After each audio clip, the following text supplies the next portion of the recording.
po isang mapagpalang gabi po sa ating lahat. Ako po si Heidi Janet Lynn Sasagin. Ako po ay isang kabataan na si Lord po yung gumabay po sa akin simula pa noong una hanggang ngayon po. At nga po sa kabutihan po ng Panginoon, ako po ay narito sa inyong harapan upang magpatotoo at magpasalamat po upang maihayag po yung kabutihan na ginawa po yung sa akin pong buhay. Hello po, isa rin po magandang gabi at papagpala po ang bawat isa. Ako po si Nanay Beatriz at ako po isang nanay na andun po yung laging paggabay sa aking mga anak. At siyempre po, kasama ko si Lord sa pagpapalaki sa aking mga anak at buhat natin ng si Lord ay nasa buhay namin.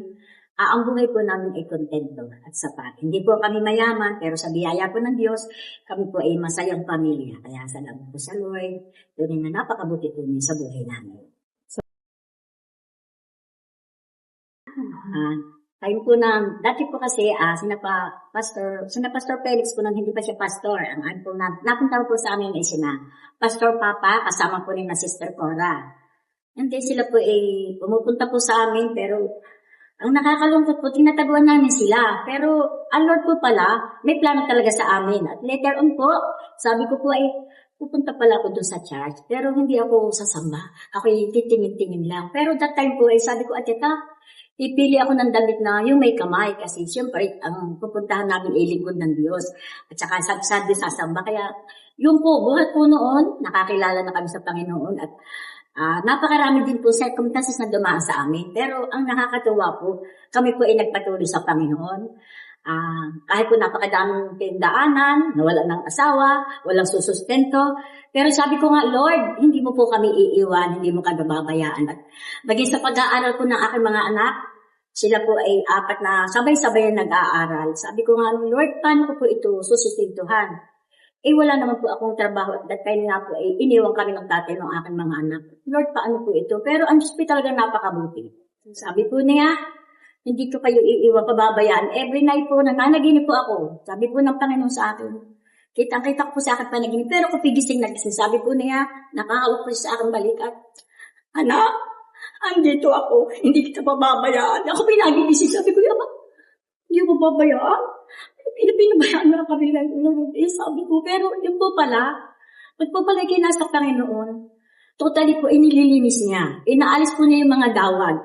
At dahil nga po sa, hindi naman po kami kasal ng tatay ng aking mga anak, kasi that time po nung, ako po naman, asawa ko po siya, ako po hindi pa Christian noon. Kaya sabi ko nga po kay Pastor noon, Pastor, hindi po ba ako nagkakasala? Sabi nga po ni Pastor, kasi nung makilala mo naman ang Panginoon, magkasama na kayo ni Jonas. Pero, ang Diyos po talaga may plano.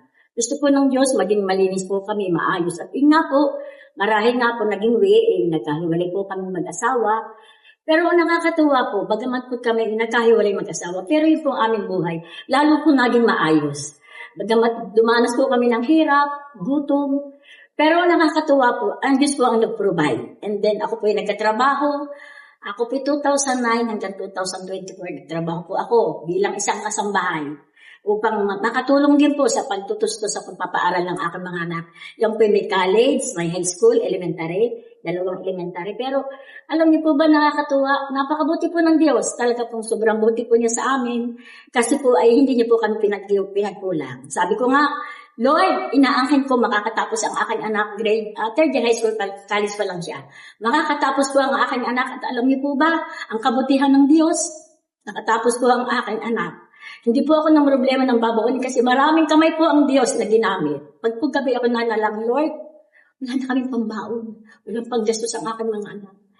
Pero ang Diyos po ay mabuti. Sa kinabukasan po ng umaga, sabi ng aking anak, mag-send ka ng GCash at magpapadala. Hindi pa GCash noon. Yun po sa employer pa yata yun. Smart padala pa po. Wala ko po yung GCash. At yun nga po, nagpapadala po. At yun nga po, may baon na po ang aking mga anak. May kakainin na po. At pag talaga po kinukulang pa, nahiram din po ako doon sa aking bossing. At napakabuti rin naman po ng aking bossing kasi ako doon pinapahiram niya. Kahit hindi ko agad mabayaran, unti-unti. At talaga nga po, ang Diyos niya ako'y napakabuti. Kung tutusin po, kulang po ang maghapon, kulang sabihin ko po ang kabutihan ng Diyos sa aming buhay. At ngayon nga po, ang mga ko po nakatapos sa tulong ng Diyos. Ang aking si Jomar po ngayon ay So po ngayon, ano na po, tapos na po sa po ay nag-doctorate na. Pero talagang sa totoo lang po, wala kaming pera. Pero ang Diyos po ang nag-ayos ng aming buhay. Mula po doon sa kahirapan, unti-unti po niyang inayos po yung aming buhay. Ngayon nga po, masaya kami naglilingkod sa Panginoon. Na talaga yung aming laman po ng ano po, ang Diyos lang. Kaya salamat po sa Panginoon. Tunay nga po na nakaka-bless. Kapag ang pinag-uusapan po yung Panginoon dahil sa buhay po namin, siya po kasapatan na. Kaya ang masasabi ko lang po, huwag po tayong hiwiwalay sa Panginoon. Bagamat mapakaraming pagsubok ay sa ating karamdaman, sa kasagaran. Pero ang Diyos po ang nagbibigay sa atin ng lahat. Basta ang atin lang po igawin ay tumawag po tayo sa Kanya, manalangin at hilingin po natin at angkinin na may pasasalamat. Ang Diyos po ay may gagawin sa ating buhay. Yun lang po at maraming salamat po. In Jesus' name, Amen. Hallelujah. Hallelujah. Ngayon naman po ay sasabihin ko din po kung paano po ako nakakilala sa Panginoon. Ako nga po ay pinanganak po kay born again na. Kaya lang po ay wala po ba sa puso ko na maglingkod po sa Panginoon. Kasi na ako po ay maliit pa. Kapag niyayaya po ako ni mama na sisimba, ako po ay naakit sa puno. Sa puno po ng santol kasi nung maliit pa po ako ay mahilig po talaga ako umakit sa puno. At ang ginagawa ko po ay sa mataas na puno pa po ako talaga pumupunta para po hindi ko makita si mama at para po hindi po ako makasama sa pananambahan kasi nga po syempre pag bata pa po ay parang tinatama tapos sabi ko ang init naman sa church ganun. Pero salamat po sa Panginoon na hindi niya po hinayaan na ako po ay madaya ng kaaway na hindi ako makapaglingkod sa Kanya at yun nga po salamat sa Panginoon na tinuruan niya po ako kung paano ako makapagpuri sa Kanya. At yun nga po, nung maliliit pa po kami ay nagsasayaw po kami at marami po kami mga napagdaan ng mga pagsubok. Pero si Lord po yung pumilos at gumabay. At salamat sa Panginoon na bagamat marami po mga pagsubok na pinagdaanan namin, hindi niya po kami pinabayaan. At si Lord po talaga yung pumilos na nung ako po yung nag-aaral pa. Grade 5 po ako noon.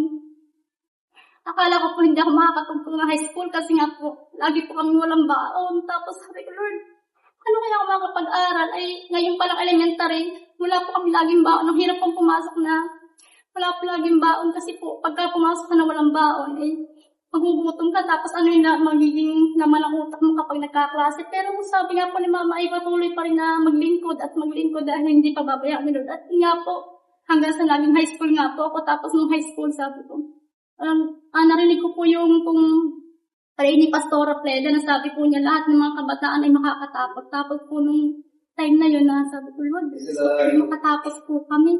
Eh di ngayon nga po nasaan na po ako, high school na. Tapos sa biyaya po ni Lord na nakatungtong po ako ng college, sa biyaya po ni Lord na siya yung gumamit po ng mga tao para po makapag-aral po kami. At yun nga po, na naging hanggang sa makagraduate na nga po ako. Tapos nung before po kami mag-take naman po ng board exam, marami pong mga kapatid ang lagi pong nananalangin na makakapasa ng board exam. At yun po ay lagi pong inaangkin. Sabi ko, Lord, makakapasa ako. Sabi ko pong ganun.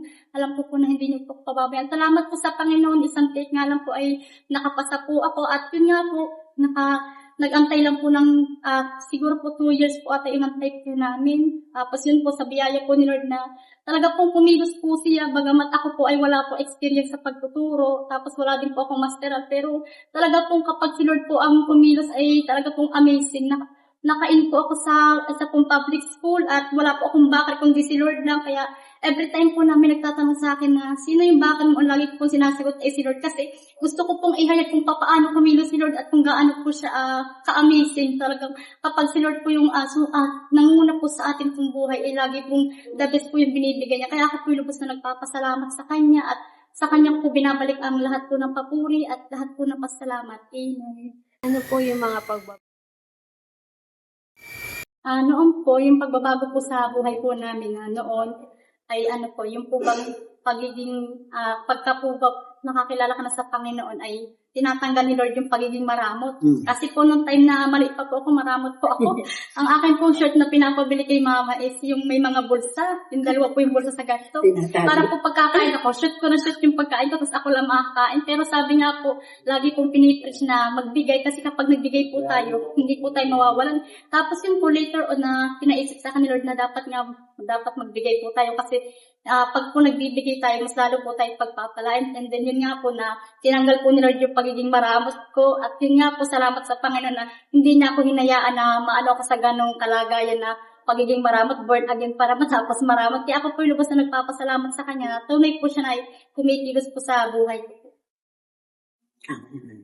Marahil nga po noon po kasi dahil nga sa kahirapan namin, ayoko magbigay pag halimbawa meron kami hindi, baon itong mga anak ko, isang linggo itong baon, kailangan hindi ito mabawasan. At halimbawa merong hiniram ng bigas, hindi wala kaming bigas pero salamat sa Panginoon na laging Kristiyan na kami. Yung pong lahat ng dating ugali na bago na po, kahit isusubo mo na, ibibigay mo pa rin, isi-share mo na. Kahit yung pera mo, baba, konti na lang. Nagdumaan yung minsan, eto na, hati na lang tayo. At talagang maraming inalis ang Diyos. Unang-una, sobra ko din taray. Thank you, Lord, na nabawasan na. Alam ko ang Lord ang bibigay talaga ng mga guys sitwasyon. Kasi pag tayo nakakilala sa Panginoon, inaalis na yung hindi natin magandang ugali. Pinapalitan niya ng bagong ugali tayo nga nasa Panginoon na. Unang-unang inalis niya yung galit sa ating puso. Kasi that time na yung ating puso, galit na galit. Punong-puno ito ng galit. Pero salamat sa Panginoon, nung ako naging Christian na, nakakilala tayo sa tunay na naglingkod sa Kanya, yung galit sa aking puso, inalis niya. At ang nakatira na dito sa aking puso ay si Kristo na. Kaya ngayon, lahat ng ginagawa namin, puro pagpupuri at yung kaluguran ng Panginoon para sila may matuwa sa amin. Kaya salamat sa Panginoon, tunay na siya ang aming Diyos na palaging papupuri at pasasalamatan.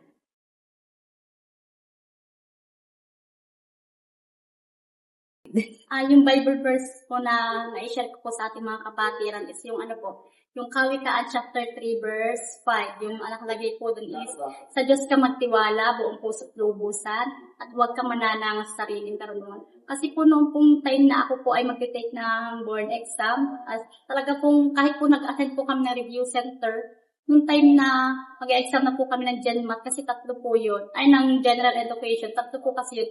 General Education, tapos po ay yung sa Professional Education, and then po sa major.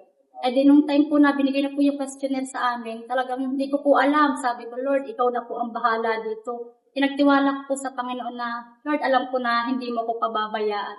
At alam ko na ito ay binigay mo sa akin, kaya ito ay tuloy-tuloy na ipagka-approve mo na. At yun nga po, sa kabutihan po ni Lord, na nakapasa nga po ako. Alam ko na nakapasa ako hindi dahil sa sarili kong karunungan, kundi nakapasa ako dahil po sa biyaya ni Lord na binigyan niya ako ng karunungan. Kaya yun po ay lubos na pinagpapasalamat po. Tayo po ay nagkakameron po tayo ng mga award dahil po sa biyaya na binibigay po sa atin. Hindi po natin yung magagawa ng sarili lamang po natin, kundi yung po ay magagawa natin sa tulong at biyaya po ng ating Panginoon lamang. Ako po, ito po mula 14. Diretso ko na po hanggang 16 kasi talagang napakaganda po ng pangako ng Panginoon. Ito po ang aking masasabi sa ating mga kapatiran, kahit sa mga hindi pa nakakakilala na talagang, pag ito'y napakinggan itong verse na ito, talagang yung kanilang puso ay mababagbag. Ito po ang nakalagay sa Awit 91:14. Idediretso ko na hanggang 16. Ang sabi po ang sabi ng Diyos, ililigtas ko ang tapat sa akin at iingatan ko ang sino mang tao ay ako'y kikilanling. Kapag sila'y tumawag, laging handa ako na sila'y pakinggan. Aking sasamahan at kung may problema ay sasakluluhan. Aking ililigtas ang bawat isa ay pararangalan. Sila bibigyan ko gagantimpalaan ng mabuting buhay, mahabang buhay, at nakatitiyak, tatamuhin nila aking kaligtasan. Amen. Napakabuti po ng pangako ng Panginoon. Unang-una po sabi niya, ililigtas niya. Talaga pong, yun po sa unang-una, ililigtas niya po, napakabuti ng Diyos. Dahil kahit tayo mapera niya, sabi natin, huy, nabili ako ng kaligtasan, wala. Hindi makakabili ang ating pera ng kaligtasan. Ang ating kaligtasan lang, ating matatamo sa Panginoong Jesus. Ang sabi pa niya, iingatan ang mga taong sa kanya kumilala. Talagang, nasalita ko niya pala ng Panginoon, ako'y napapaya na. Talaga yung pag-iingat niya ay pagkanaranasan namin. Kaya salamat po sa Panginoon. Tuloy nga po na napakabuti niya. At sabi nga ay, ito. Aking sasamahan kung may problema ay sasaklolo. Amen, amen. Pag tayo dumaranas po ng napakatindi problema, pero alam po natin, ang Diyos po ay napakabuti kasi po ay naranasan na namin yan. Tulad nga po ng aking manugang, nagkasakit, gumastos po kami ng 700,000. Pero, napakabuti po niya, sabi nga niya, sasamahan, at talaga nga po yung mga gastusin, talagang siya po ang nag-provide dahil talaga ang Diyos po ay tapat mangawi sa atin. Kaya bakit po tayo lalayo sa Panginoon? Sa salita po niya, ang salita po ng Panginoon lagi totoo. Hindi po ito nagdadalawang isip na hindi, saka ko na ibibigay. Yung po sa tamang oras ay ibinibigay po ng Panginoon. Kaya napakabuti po ng Diyos sa ating buhay. At sabi nga po niya, bibigyan niya tayo ng nagantimpalaan. At tunay nga po na sa amin nga po ng paghihirap, dami dinaan sabi nga madawag na hakbangin, pero at the end, dito na kami sapatan. Maayos na po yung buhay. Dahil po sa tulong ng Diyos. Kaya, mabuti po ang Diyos, mabuti po ang maglingkod. Minsan po nagkakamali, nagkakasala. Pero sabi nga po, normal lang sa tao. Kasi tayo narito pa sa mundo to na punong-puno ng kaguluhan at kasalanan. Pero ang tunay na lingkod ng Diyos ay hindi nagpapatuloy sa pagkakasala. Yun lang po at isa pong magandang gabi at sa inyo po ang kapurihan. In Jesus' name, amen. Hallelujah. Hallelujah.